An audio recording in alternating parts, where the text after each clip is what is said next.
ഇപ്പോൾ ഈ മെൻ്റലി നമ്മളിപ്പോൾ എടുത്തു നോക്കുകയാണെങ്കിൽ നമ്മൾ കേട്ടുകേൾവി പോലും ഇല്ലാത്ത അക്രമങ്ങളും, ഇപ്പോൾ അമ്മയെ മകൻ കൊല്ലുന്നു എന്നിട്ടും ഒരു റിഗ്രറ്റ് ഇല്ല, ഒരു പശ്ചാത്താപവും ഇല്ല.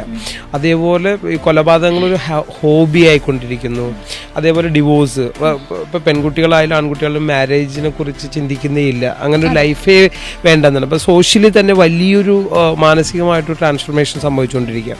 അപ്പോൾ ഇത്രയധികം അക്രമങ്ങൾ ഉൾപ്പെടെ നടക്കുന്നതിൻ്റെ അത് എന്തുകൊണ്ടായിരിക്കും മൈൻഡിൽ അങ്ങനെ ഒരു മാറ്റം വരുന്നതിൻ്റെ കാരണം? തീർച്ചയായിട്ടും അവർ വളർന്നു വന്ന ചുറ്റുപാട് ഒരുപാട് അവരെ എഫക്റ്റ് ചെയ്യും. ചിലപ്പോൾ അവരുടെ പേരൻസ് തമ്മിൽ എപ്പോഴും വഴക്കായിരിക്കും. അവിടെ ഒരു ലവ് എന്നുള്ളൊരു ഇമോഷൻ അവർ എക്സ്പീരിയൻസ് ചെയ്തിട്ടുണ്ടാവില്ല ലൈഫിൽ. നമ്മളിപ്പോൾ ഞാൻ നേരത്തെ പറഞ്ഞതുപോലെ 0 to 7 years ഒരു കുട്ടിക്ക് സബ് കോൺഷ്യസ് മൈൻഡ് മാത്രമേ ഉള്ളൂ. സബ് കോൺഷ്യസ് മൈൻഡ് എന്ന് പറഞ്ഞാൽ സ്പോഞ്ച് പോലെയാണ്, നമുക്ക് ചുറ്റുമുള്ള എല്ലാം അത് വലിച്ചെടുക്കും.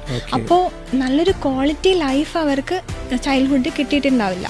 അപ്പോൾ അച്ഛനും അമ്മയും തമ്മിലുള്ള അക്രമവും അങ്ങനെയുള്ള തോട്ട്സും അങ്ങനെയുള്ള സർക്കംസ്റ്റൻസസ് ആയിരിക്കും അവർക്ക് ഉണ്ടായിട്ടുണ്ടാവുക. അപ്പോൾ അതുകൊണ്ടാണ് അവർ ഭാവിയിൽ ക്രൂരന്മാരാകുന്നത്, കൊലപാതകം ചെയ്യുന്നത്.